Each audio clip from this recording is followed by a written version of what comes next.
It says that GTA residents believe crime is surging.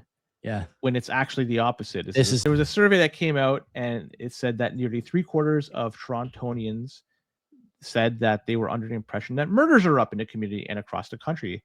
And they say, despite a historic drop of more than 50% from last year, people Absolutely are insane. blocking cars so they won't get stolen. People's houses are being broken into. The Toronto police was saying, please leave your shit at the front door, the keys to the front door, so that way they get easier access to it. I mean, I'm paraphrasing. It's not exactly what they said. And another one was when they don't engage the people breaking into homes, just let them do their thing. Like, this is not society that's trending in the right direction. It's trending obviously in the wrong direction. The other thing I think is going on is that there is I think a bit of a difference between crime, what you and I perceive as criminal, or what some people perceive as criminal, and public disorder, drugs, alcohol, abuse, vagrants, screaming, public conflict, public fights, stuff like that. That doesn't get captured in crime data, but these are invariably causing some of the same problems. They're making certain parts of the city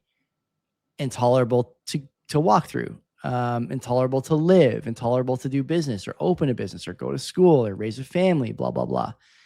So public disorder, is not reported anywhere, but there are entire parts of the city where nobody goes because they're basically too dangerous, right? So what you're doing is preventing crime by not letting people go to huge chunks of an area in which they live. Is that really lower crime?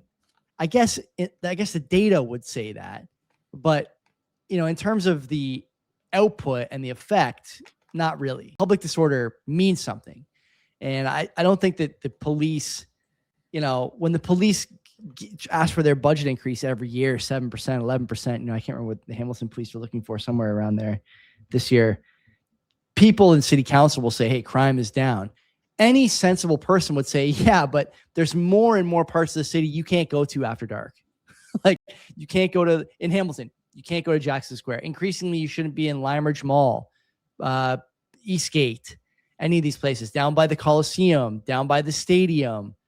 It's just too dangerous. Anywhere past Barton Street, like you can't go there. And I realize it's not quite the meat of the story, but there is something to be said for this dichotomy or this like distinction between public disorder and crime, and whether or not those things pragmatically are the same for the people who can't enjoy the city that they live in.